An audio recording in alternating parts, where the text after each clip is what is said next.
للامانه ما اعرف شلون ابدي بيه وما اعرف شلون اعلق عليه، لانه اني شخصيا هيك مواضيع ما اصل يمها، ما اشوفها ولا حتى ممكن ازيد مشاهده واحده لهيك موضوع. الموضوع هو في بغداد وفي الغزاليه. احددها اكون دقيقه كلش. في الغزاليه من كم يوم علنوا حفله لسعدون الساعدي اللي هو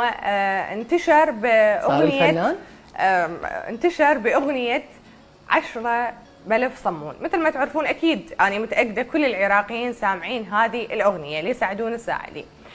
طلع لقاءاته هواي، انتشر بشكل واسع على مواقع التواصل الاجتماعي. بس اللي صار بمنطقة الغزالية يعني ما اعرف شلون اعلق على الموضوع، انه جمعوا جماهير لا تعد ولا تحصى. طبعا هو علنوا انه هو عنده حفلة شعبية بهذه المنطقة، فبالتالي شباب الغزالية والمناطق القريبة من الغزالية كلهم تجمعوا بمنطقة الغزالية بالمكان المحدد للحفل، وهذا الشيء سبب طبعا زخم من آلاف من الناس، بالاضافة لهذا هروبه. يعني هو وصل مرحله ما يقدر انه هو يعني يتحرك بين العالم، فهربوه دخلوه احدى البيوت اللي موجوده بمنطقه الغزاليه حتى يقدر يطلع من المنطقه وحتى يقدر ممكن يغني، لانه الناس اللي كانوا موجودين مو طبيعيين، يعني اعدادهم مو طبيعيين. فقبل ما اشرح هاي التفاصيل كلها خلونا نروح نشوف هذا الفيديو، بعدها نرجع نعلق على الموضوع.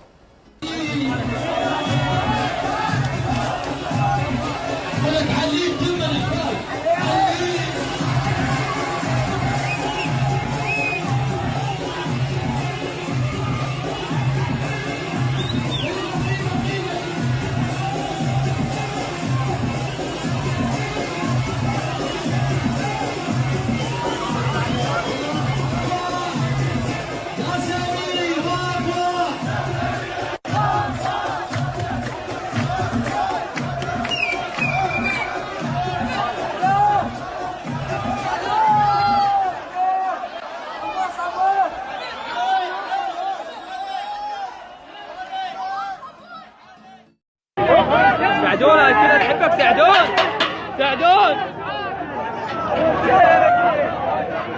شكله عم والله خطير. علي بالصبوح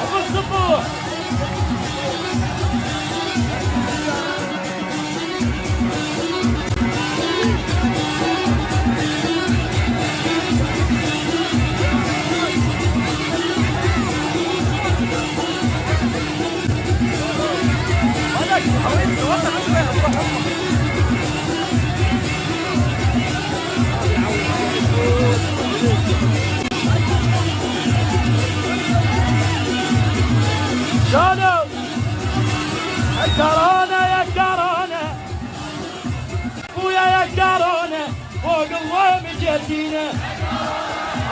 الله مجتينا غسليه الهدوم وشلون تقعدين عصبين جفوفك شلون تسلمين بالصبوح يا عياره شمالك ما ترقصين علي ميارو شنو روحكم بعد عليه ميارو بعد بيكم مجال عليه، والله بيكم مجال عليه.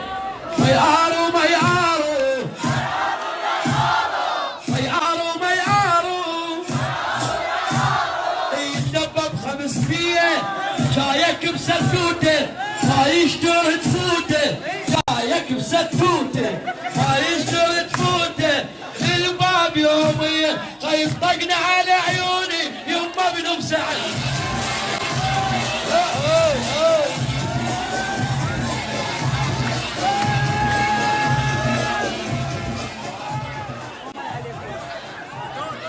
بعد ما شفنا هذا الفيديو لسعدون الساعدي، هو واقف داخل احد البيوت حتى يحمي نفسه من الاعداد الهائله والجماهير الهائله اللي موجوده. طبعا هذا الفيديو انتشر البارحه بشكل جدا واسع على مواقع التواصل الاجتماعي، المشاهدات وصلت آلاف، والكومنتات واللايكات طبعا وصلت لارقام خياليه. اكو ناس حابه الجو، اكو ناس منتقده لهذا الموضوع، اكو ناس مستغربه، اكو ناس تقول وين موضوع الفيروس وين هاي التفاصيل كلها. والنقطه المهمه الاساسيه وين الفن؟ معقوله الفن العراقي يوصل لهاي الدرجه؟ اوكي فنان كوميدي، فنان شعبي، هاي التفاصيل كلها احنا ما لنا علاقه بها، بس اليوم هو حتى ماكو محتوى بالاغنيه اللي شلون يغني؟ يا سميري واق كان يغني، ما اعرف هي هاي اغنيه من افلام كرتون. لا هو هذا اعلان، ما هذا اعلان يعني اعلان هذا اعلان كان اي بالضبط. يعني انا اتذكر انه الراحله الله يرحمها امل طه اللي يا سميري واق يعني، وهذه الامور اعتقد يعني حسب معلوماتي اللي دا يغنيها، يعني حتى اذا كانت جمله صمون 10 بلف او السبلت والى اخره، كل هذه الامور انا المستغرب منه انه يعني احنا اليوم احنا العراقيين يعني عندنا تاريخ حضاري، عندنا تاريخ فني، يعني عندنا اسماء فنيه. يعني اذا كان بالسابق اذا يعني من ناظم الغزالي، سعد بن جابر، صوت الارض يا اصفضر وغيره وغيره وغيره، وصولا الى القيصر كاظم الساهر يعني وماجد المهندس.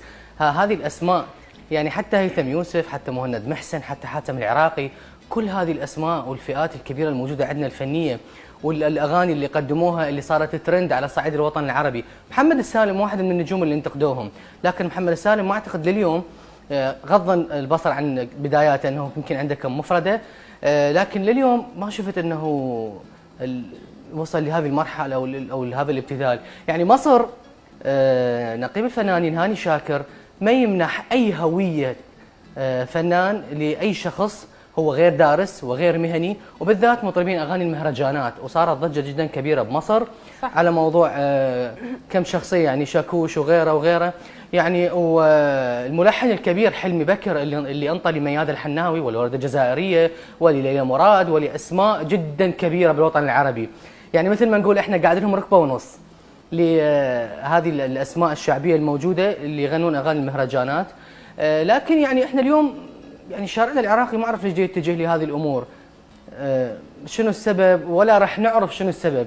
يعني انا ما اريد احكي حكايه وتنحسب علي بعدين، بس انا اشوف انه بعيد عن شيء اسمه كوميدي، بعيد عن شيء اسمه مطرب شعبي، بعيد عن شيء اسمه مطرب شارع عراقي.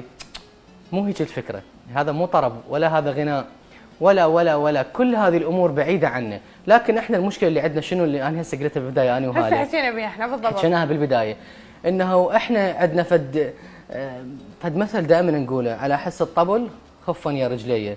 يعني يسمعون ايقاع، ممكن ايقاع راقص، من يركزون على الكلام ما لهم علاقه به، بس المهم اكو ايقاع راقص يرقصون عليه اذا كان بالشارع او باي مكان بدون التركيز على مفردات الاغنيه. يعني احنا عندنا اغاني بالسابق اغاني سريعه، احنا مو ضد الاغاني السريعه، لكن حتى الاغاني السريعه كانت عندنا بالسابق ولحد اليوم اكو اغاني سريعه اكو بيها فد رساله، اكو بيها كلام، بيها لحن بالضبط. لكن انتقل للموضوع الثاني، الحديث يطول اذا بدي احكي على هذا الموضوع على